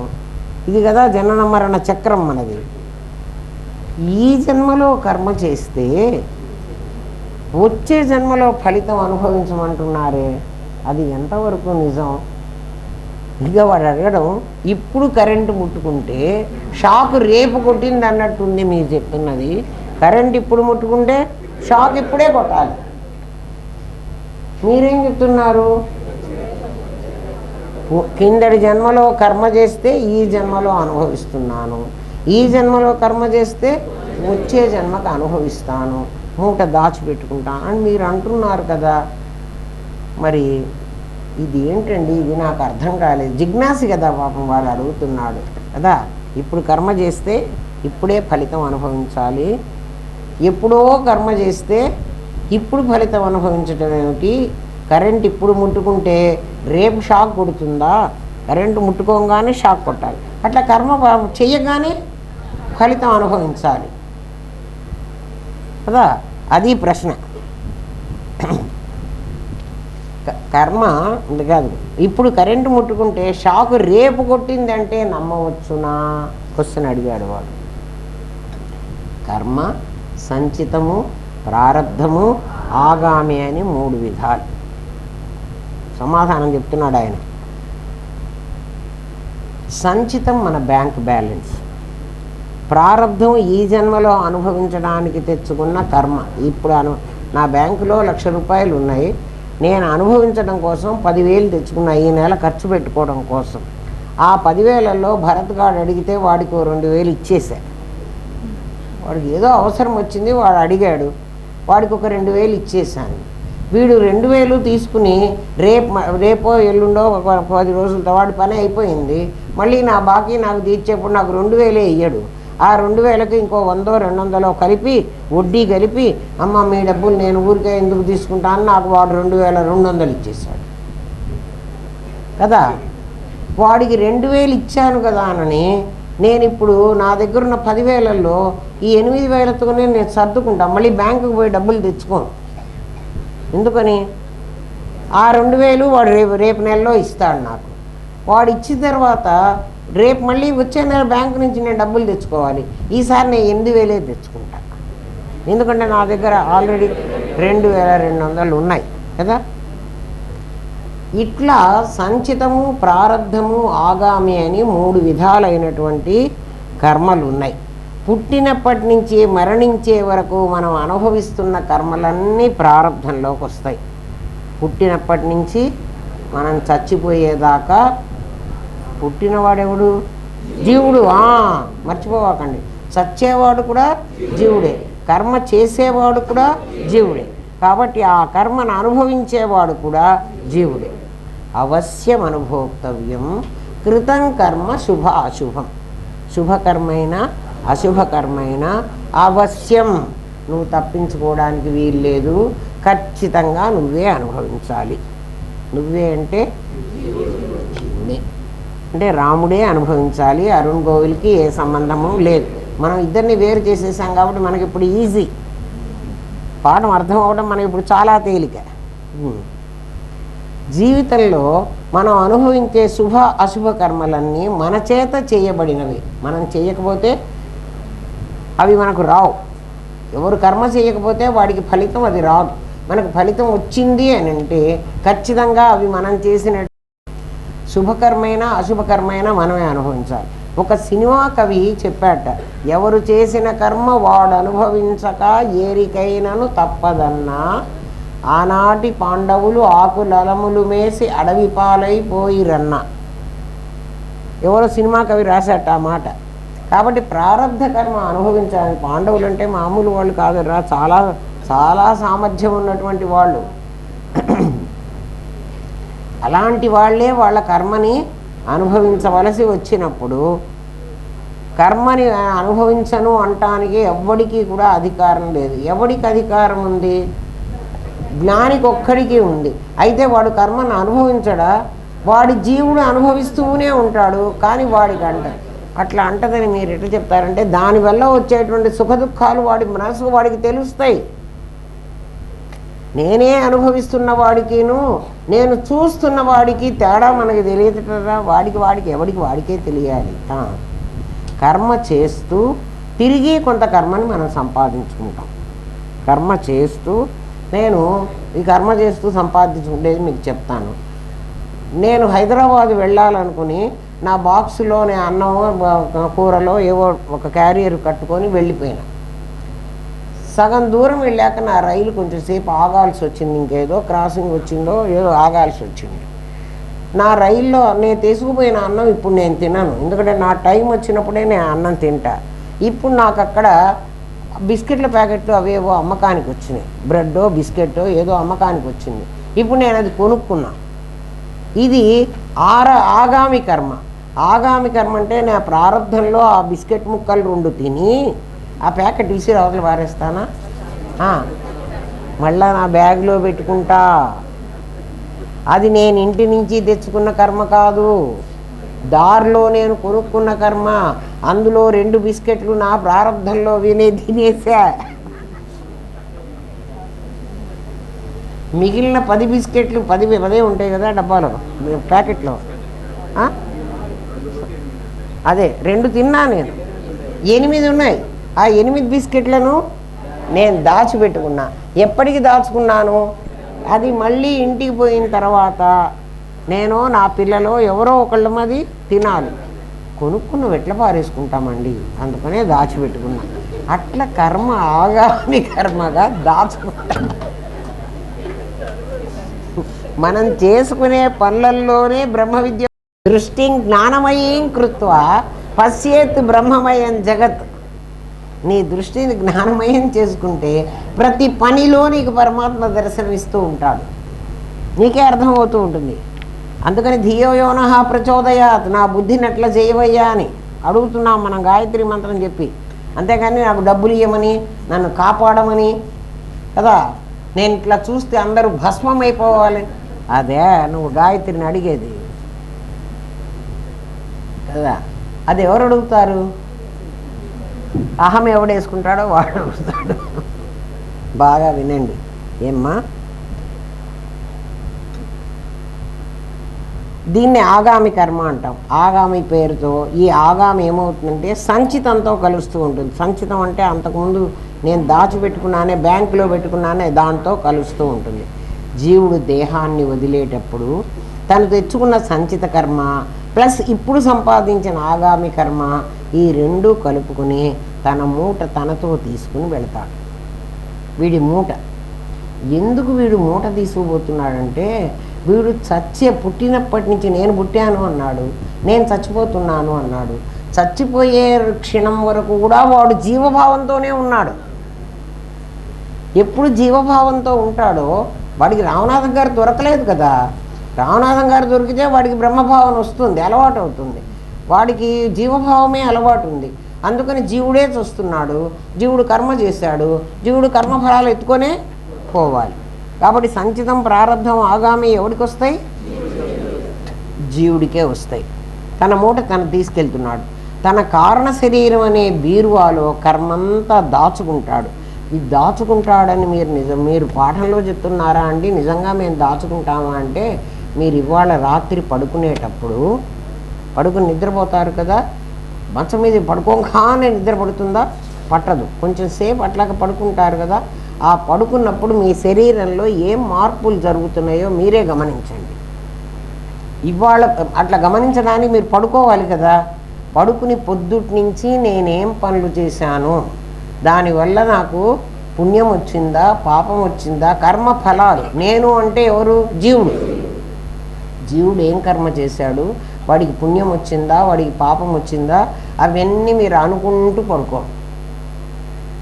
పడుకున్న తర్వాత కాసేపటికి మీరు గమనించండి. గమనిస్తే కానీ మీకు తెలియదు.